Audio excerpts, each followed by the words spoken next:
Hello everyone, my name is Gus. Hi, I'm Woody. And today we're going to be reacting to a video from Simply Scuba titled Ways That You Failed the Open Water Course. Or the Open Water Test, whatever. Really? Yeah. So these are people that did in fact fail or could fail? I don't know because I haven't watched this video. So we're going to be reacting to it live. Yeah. All right, let's take a look. Number 1. Don't do anything. One of the few students I failed simply didn't do very much in the water.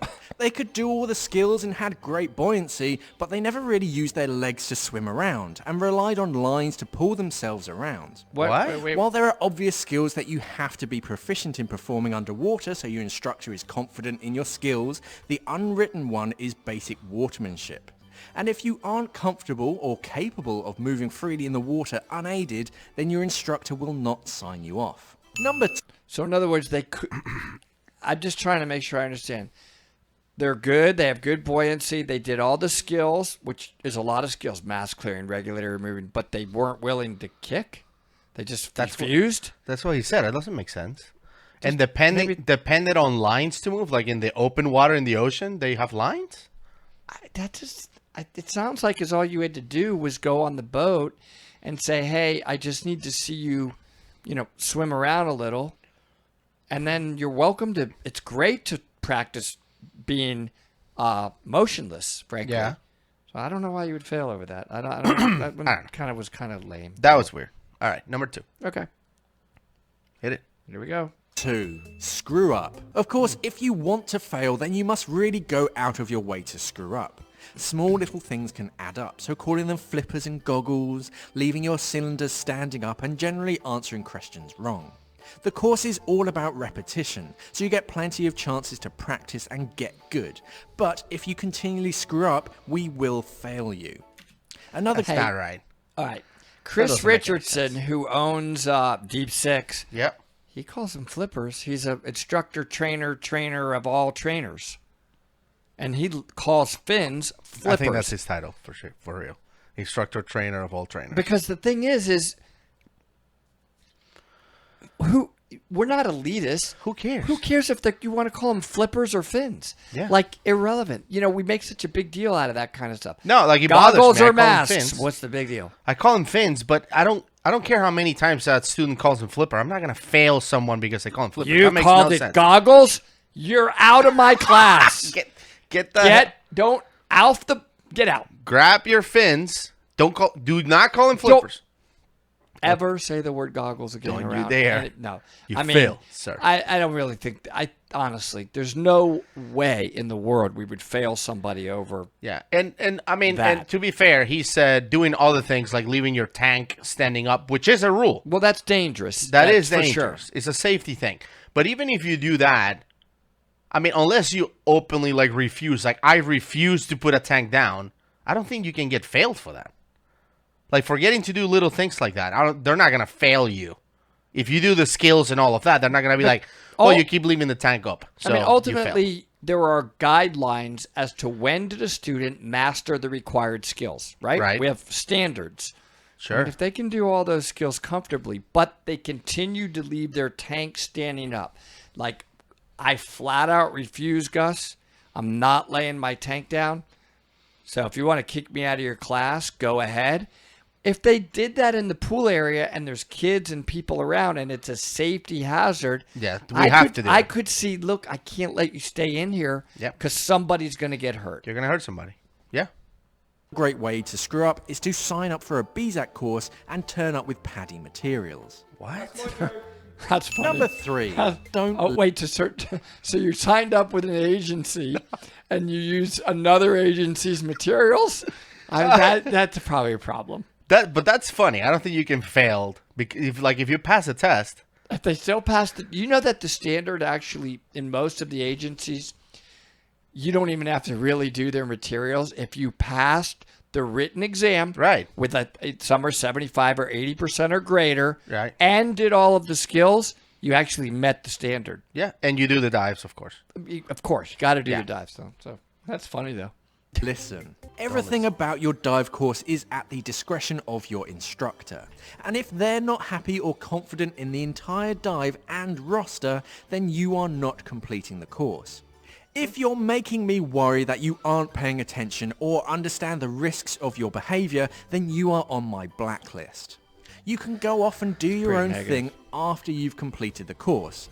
But whilst I'm in charge and responsible for your well-being, you'll pay attention and do as I say, as my main concern is getting you back safely. Look, it's an aggressive way of saying what we wrong. would say. We would never, ever talk to a student disrespectfully like You're that. on my blacklist. Or you will do what I say, or you will... It's not like that. But do they really need to be doing what the instructor says and in the immediate supervision of the instructor? Yes. Yeah. But we would never insult somebody. We'd be like, look, I need you to do this, and I would give them the why. Right. We would give them the key points of how to do it. And yes, they have to then do that, and they need to stay with their buddy and be near us. But that's just really aggressive. But the other thing is, I don't want people watching this video to feel like I have to do everything they do, and if I mess up by mistake, I'm going to fail. Like if they tell me to do one skill and I do a different one by mistake, I'm going to fail. That's not, like, there's no risk. And it happens a lot. Like when we're teaching a class and we give people a briefing, we're going to go down and we're going to do this thing. Sometimes the first person, when you point out and you say, you do it, especially in the open water portion when we don't do a demonstration first, we just tell them to do the skill. They do something different. They don't understand it. Like you tell them to float the mask, they take it off. It's an honest mistake. No one is going to fail the open water course because they make a mistake. In fact, as an instructor, you're mandated, to your point, to show them what they did wrong and have them repeat it. Right. And that could be a number of times. That doesn't say if they didn't do it right after the third time they're done.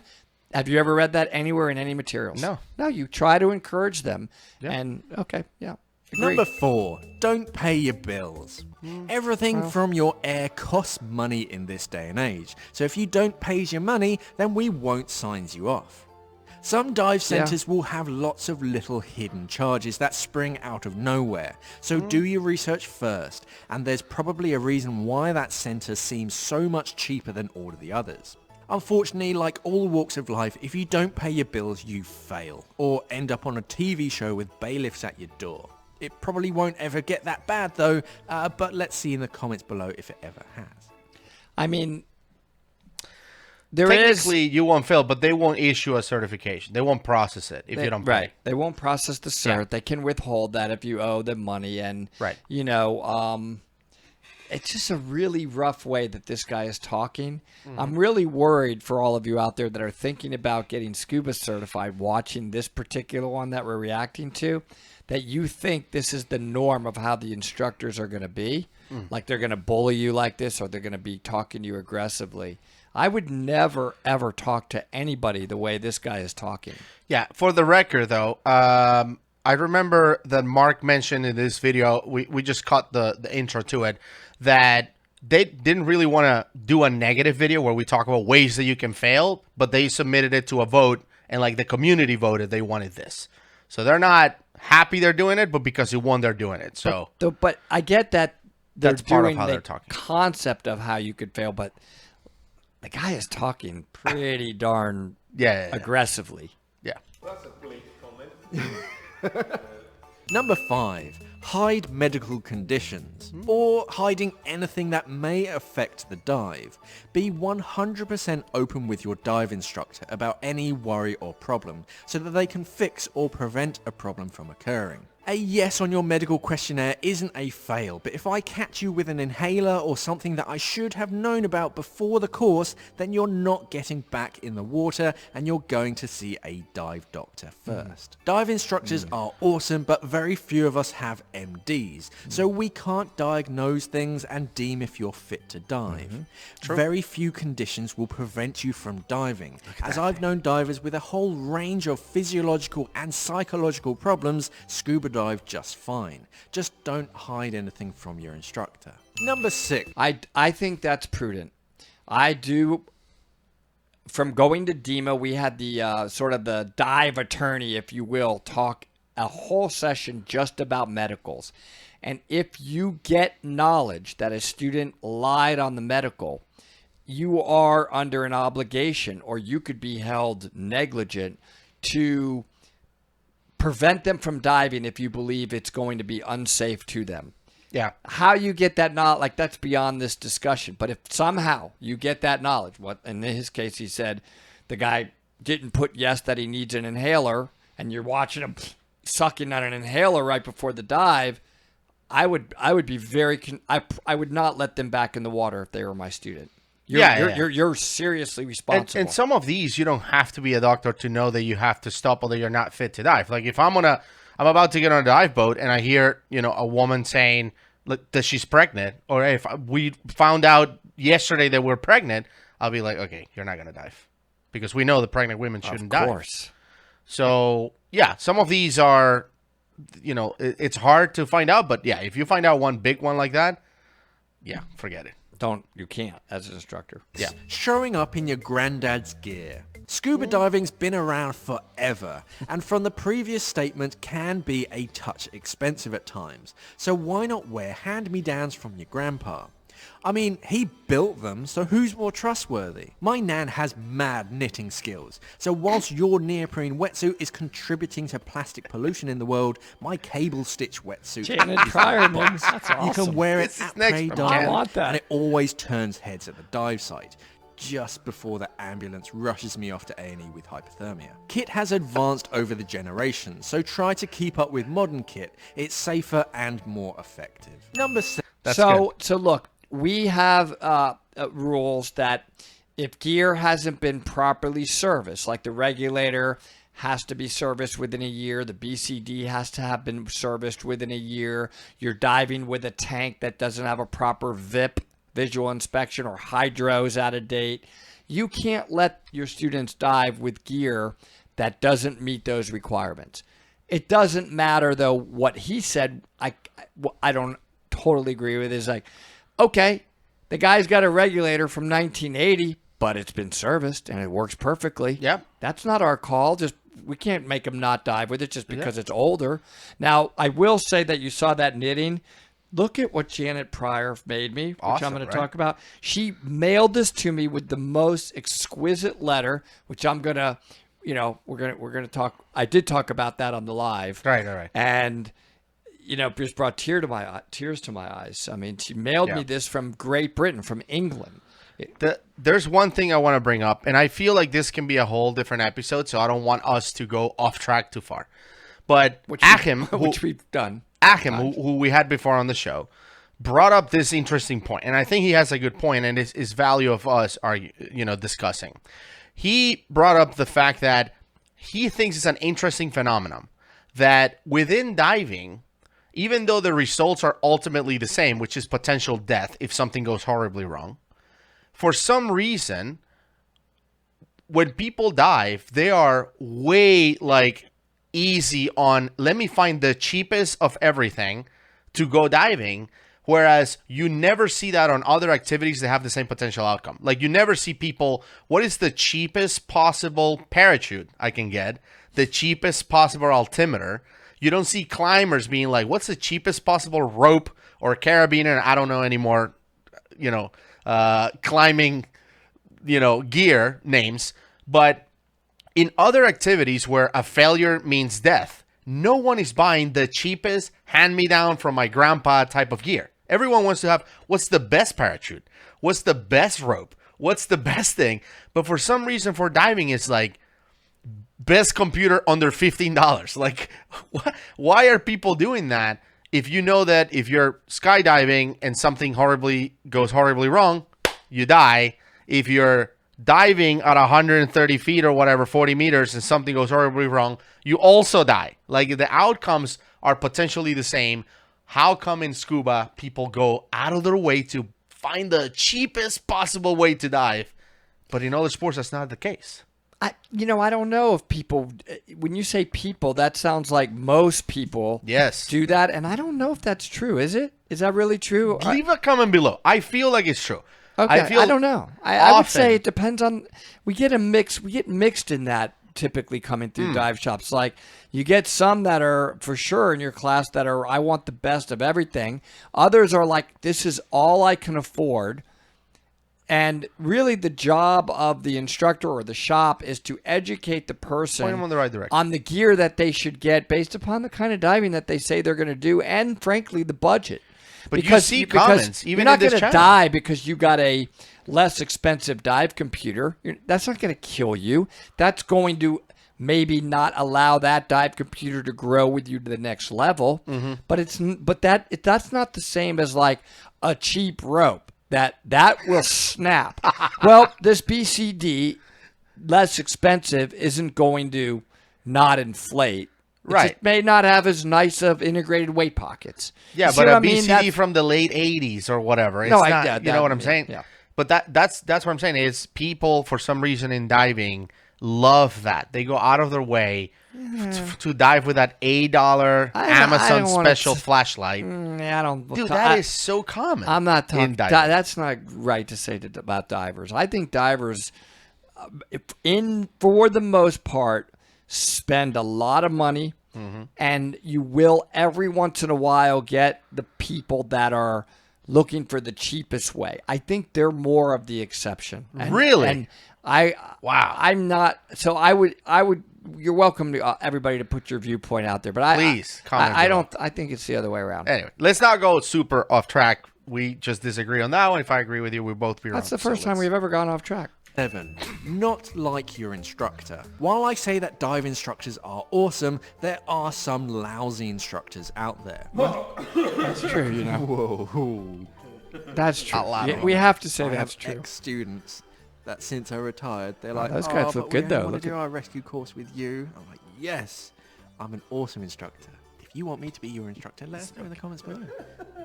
If you don't get on with your instructor or they intimidate you or anything like that, then it's time to move on. Your dive instructor should put you at ease and make you want to go Totally diving. agree. That's so true. if you feel like you can't approach your instructor about anything, then you need a new one. I understand how stressful teaching scuba courses is as an instructor, but a good instructor should be able to adjust the course for anybody I to build love this one. confidence and proficiency in the water. And number 8, Word. race your Word. Move on. That's perfection.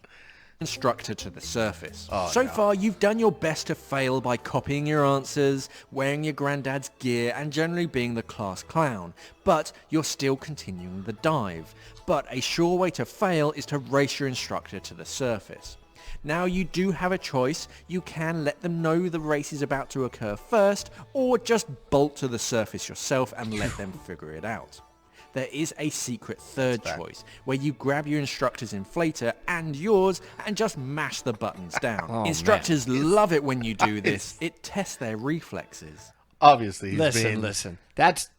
He's joking. This I mean, last one, he's joking. Yeah. whoever's listening that's not a diver, you would no one would ever do this. You're gonna kill. You would kill somebody. You could kill somebody, inflating somebody and rocketing them to the surface. So that we're not even responding to that one. Yeah.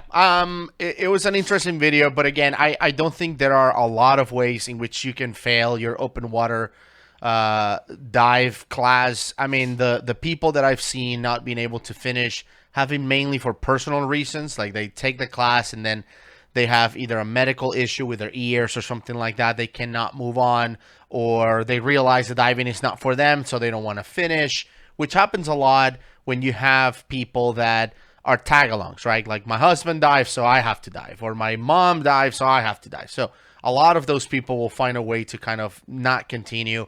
But for an instructor to fail you and be like, you will not be an open water diver, there's not a whole lot of ways to make that happen. It can happen, but it's not normal at all. The reason I'm sitting here thinking is, I think I have taught like 400 or 500, it could be more, open water students. I have never flat out failed somebody. There have been occasions, and I would say like a handful, where they aren't able to keep up with the pace of the group class. And then they were actually relieved to transition into what would be more of like a private lesson where it would be one-on-one with me later. So we could go a little bit slower because not everybody learns at the same pace. I wouldn't call that a fail. I would call that a different path, a slower path. Yep. Because if you've got 10 people in the confined water, you don't want to feel like you're the person holding everybody else up because typically classes only have 3 days.